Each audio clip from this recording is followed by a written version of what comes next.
Bismillah, walhamdulillah, wassalatu wassalamu ala rasulillah. Урматтуу мусулман мертуганым, илим алуу бул өтө улуу ибадат. Илимдин фазилеттери аябай көп. Илим кыямат күнүндө инсандын тозоктон эртерээк арылып, эртерээк кутулуп, бейишке тезирээк жетүүсүнө жардам берет.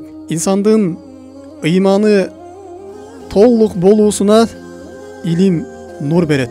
Инсандын бул дүйнөдө адашып кетүүсүнөн сактоочу бул илим болот.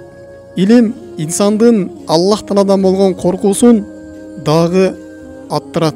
Илим инсандын Аллах Таалага болгон сүйүүсүн дагы күчөтөт. Илим бул инсандын бул дүйнөдөгү жана акыреттеги даражасын көтөрөт.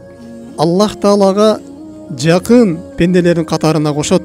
Илим бул инсандын жасаган күнөөлөрүнө кафарат болуучу, аларды жууп, өчүрүп салуучу ибадат болуп эсептелинет.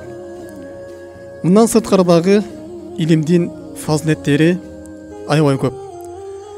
Бул тууралуу Аллах Таала Кур'ан-ы Каримде илимди мактап, жана илим ээлерин мактап өтө көп жерде эскерген.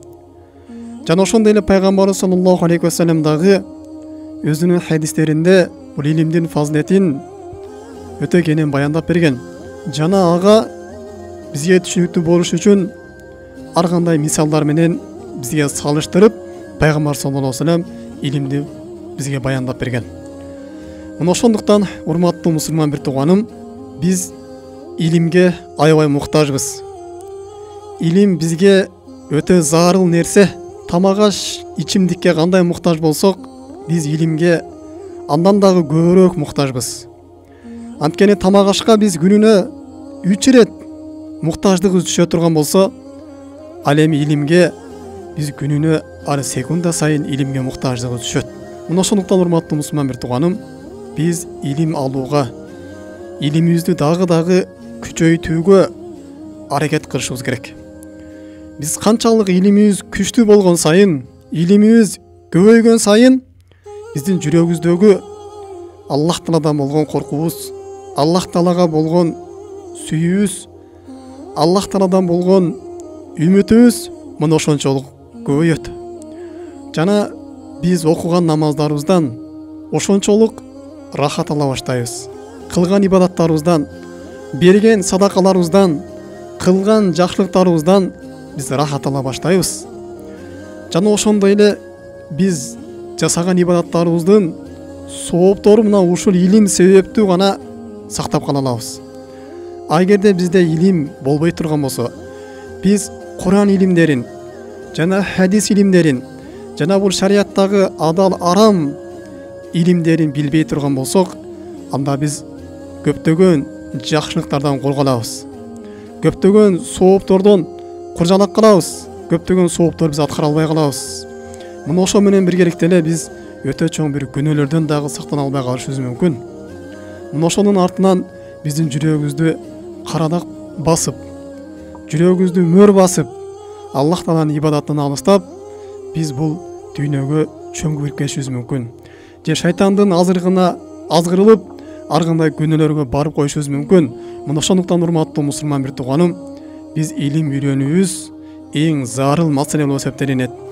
Жок дегенде, болбоду дегенде биз күнүнө илимге бир 10 мүнөт, 20 мүнөт убакыт ажыратып турушубуз керек. Илимди өзүбүз үйрөнүп, жана өзүбүздүн үй бүлөбүзгө дагы үйрөтүп турушубуз керек.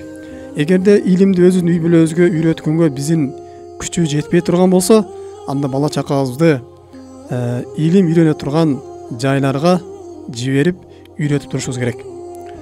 Эми илимдин дагы керк фазилеттерине келе турган болсок, пайгамбар саллаллаху алейхи вассалам айтат: "Ма мин кавмин иштамау язкурун Аллаха ла юридуна бидалика илля вачхаху."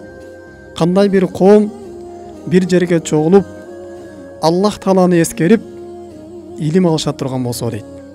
Мына ошол отурган мажлисинде бир гана Аллах Тааланын жүзүн гана каалап отура турган болсо, илля надахум мунади минас сама, асмандан бир чакыруучу периште мына ушундай жар салат дейт.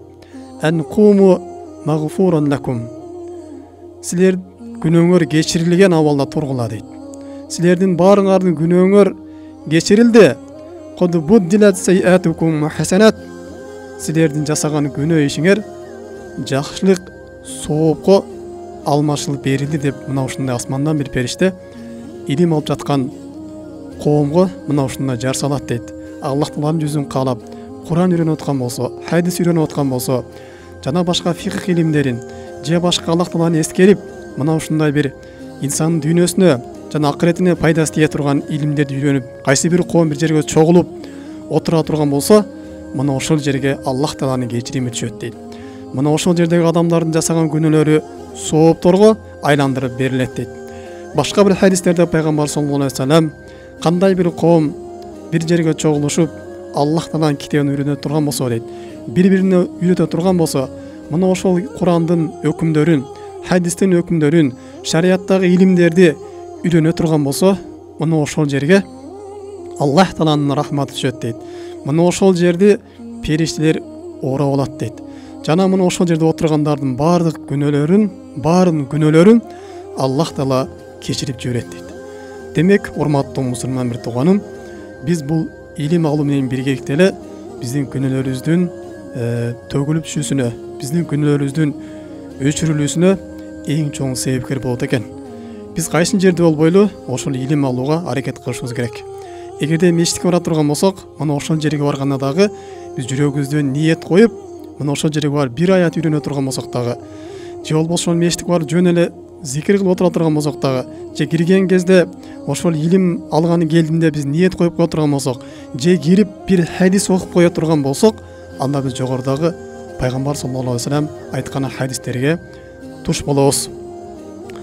Дагы ошондой урматтуу мусулман бир тууганым, пайгамбар саллаллаху алейхи ва саллям айткан, кимдеги мечитке барып бир аят үйрөнө турган болсо, бул ошол бир кызыл төөнү садака кылганга барабар деген. Ким канчалык көп аят үйрөнө турган болсо, мына ошончалык төөнү садака кылып, сооп тапканга барабар деп пайгамбар саллаллаху алейхи ва саллям бул илим алуунун фазилети мына ушундай баяндап берген. Жана ошондой урматтуу мусулман бир тууганым, бул илим алыштык биздин Аллах Тааладан болгон коркуубузду күчөтөт. Биз канчалык Аллах Тааланы тааный турган болсок, Аллах Тааладан мына ошончалык коркобуз. Аллах Тааланын улуктуулугун канчалык биле турган болсок, Аллах Тааланын канчалык кудуреттүү зат экенин биле турган болсок, мына ошончалык биздин жүрөгүбүздө коркуу пайда болот. Аллах Таала Куран-ы Каримде бул тууралуу баяндап мындай дейт: «Иннама яхшаллаха мин ибадихил уламаа». Аллах Тааладан көбүрөөк коркуучулар булар илимдүүлөр дейт. Булар аалымдар дейт. Анткени илимдүүлөр, аалымдар булар Аллах Тааланы таанып билет. Аллах Тааланын ысымдарын, сыфаттарын билишет. Аллах Таала кандай зат экендигин көбүрөөк билишет башкаларга караганда. Аллах Тааланын Куран-ы Каримден жана пайгамбардын хадистеринен көбүрөөк окуп үйрөнүшкөн. Мына ошон үчүн алардын жүрөктөрүндө мына ушунчалык коркуу пайда болот. Жана ошондой эле урматтуу мусулман бир тууганым, булар кыямат күнүндөгү абалды да жакшыраак билишет. Кыямат күнүндө эсеп кысап кандай болору тууралуу, кыямат күнүндө кыл көпөй адамдар кандай өтөрү тууралуу, бул тууралуу кандай коркунучтуу аяттар келген, бул тууралуу кандай эскертмелер келген, жана кыямат күнүндө адамдардын дозокто кандай азап болору тууралуу, бейиште кандай жыргалчылык болору тууралуу мына ушул аалымдар көбүрөөк билгендиктен Аллах Тааладан булар көбүрөөк коркушат.